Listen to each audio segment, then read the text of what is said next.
बिस्मिल्लाहिर्रहमानिर्रहीम। अस्सलाम वालेकुम मोहतरम सामीन, अल्लाह पाक से दुआ है कि आप लोग हमेशा खुश रहें। आज़मीन हज 2026 मुतवज्जे हों। हज की दरख्वास्त में पॉलिसी के मुताबिक 16 अगस्त तक जो है तब्दीलियाँ आप कर सकते हैं।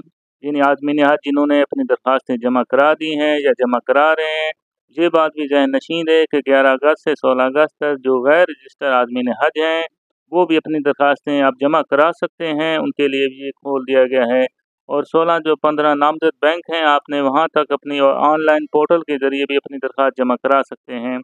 इसके अलावा देखें, हज पॉलिसी के मुताबिक आपको जो सहूलियात दी जाती हैं या इख्तियारी सहूलियात होती हैं, अगर आपने जो पहले फॉर्म जमा कराते हैं वहाँ पर तब्दीली करना चाहते हैं, तो वो कौन-कौन सी ऐसी तब्दीलियाँ होंगी जिसके मुताबिक आप देखें, ये आपको लिए वक़्त दिया जाता है, क्योंकि उसके बाद आपको ये वक़्त नहीं होगा कि पैकेज की तब्दीली के लिहाज से लॉन्ग पैकेज, शॉर्ट पैकेज के हवाले से कि अगर आप लॉन्ग पैकेज इख्तियार किया था, आप शॉर्ट है पैकेज पर जाना चाहते हैं, तो किस तरह तब्दील करवा सकते हैं। इसके अलावा दूसरी इख्तियारी तब्दीलियाँ होती हैं, 2 बेड, 3 बेड या फैमिली रूम अगर आप लेना चाहते हैं, तो कब तक देखें ये सारा प्रोसेस आप कर सकते हैं। मोहतरम आज़मीन हज देखें 2026 में इंशाअल्लाह ताला आप अपना मज़हबी फ़रीज़ा सरअंजाम देंगे। दरख्वास्त में पॉलिसी के मुताबिक आप 16 अगस्त तक आप देखें दर्ज झैल जो तब्दीलियाँ मुमकिन हो सकती हैं।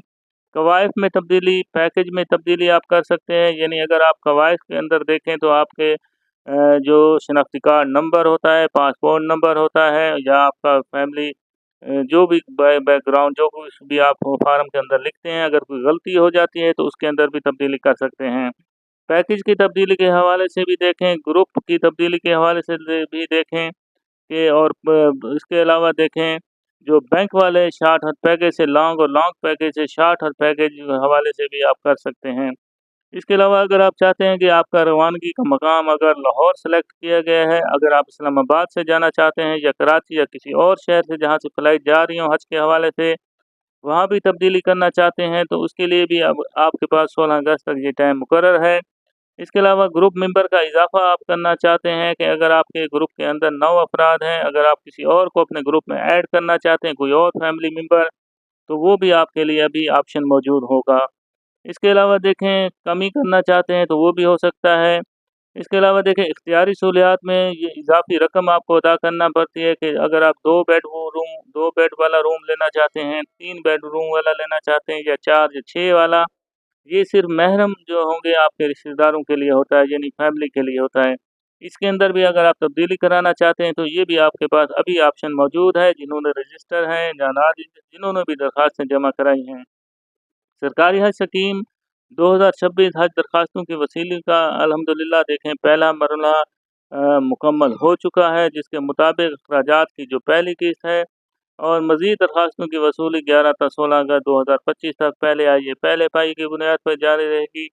दूसरे मरहले में जो शुरू हो गया है, गैर रजिस्टर्ड आदमीन हज भी दरख्वास्त जमा करा सकेंगे। समंदर पार पाकिस्तानी भी अपने करीबी अज़ीज़ के ज़रिए, रिश्तेदार के ज़रिए, दोस्त के ज़रिए भी नामज़द बैंकों में हज का दाखिला करवा सकते हैं। बैरून मुल्क जो मुकीम रहने वाले अफराद हैं, ओवरसीज़ पाकिस्तानी, उनके लिए मेडिकल सर्टिफिकेट का प्रोसेस कैसा होगा कि जो ही वो देखें वो हज के करीब के दिनों के अंदर यानी जब हज की ट्रेनिंग शुरू होगी, उनको लाज़मी एक तो हज का ट्रेनिंग में शामिल होना पड़ेगा, चाहे वो 1 दिन भी शामिल हो। वतन वापसी पर जो ही वो वापस आएँगे तो अपने साथ जो मेडिकल फिटनेस सर्टिफिकेट जो है उसी दिन जो है जमा करा सकते हैं। इसके अलावा देखें ये बात भी ज़हन नशीन रहे कि हज कोटा मुकम्मल होते ही हज दरख्वास्तों की वसूली रोकने का ऐलान कर दिया जाएगा। वो आज भी हो सकता है, यानी 11 अगस्त 2026, 12 अगस्त, 3, 13 अगस्त, 14 अगस्त, यानी जिस दिन भी देखें ये मुकर्रर तारीख वैसे 16 अगस्त रखी गई है। अगर पहले मुकम्मल हो जाता है कोटा, तकरीबन अब 40% सिर्फ कोटा रह गया है, ये बात भी ज़हन नशीन रहे।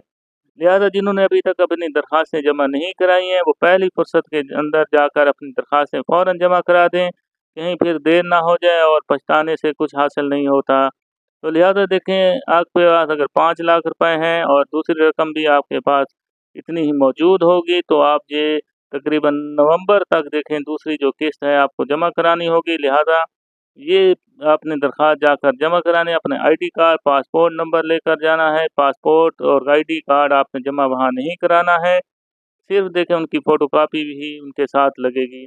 अगर आपके पास पासपोर्ट नहीं है तो आप उसका जो टोकन आपको हासिल किया गया होगा पासपोर्ट के लिए अप्लाई जब किया था तो उसके ज़रिए भी आप दरख्वास्त दे सकते हैं, ऑनलाइन पोर्टल के ज़रिए भी दे सकते हैं।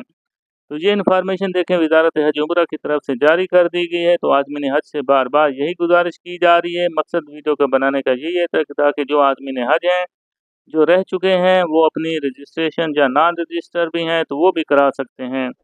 अल्लाह पाक से दुआ है कि अल्लाह पाक इस बार जो हज उम्रा पर जाने की ख्वाहिश रखता है, अल्लाह ताला उसकी ख्वाहिश को पूरा फरमाए। आमीन सुम्मा आमीन। कमेंट्स में आमीन भी लिख दें ताकि किसी के लिखे हुए आमीन काम भी आ सकती है।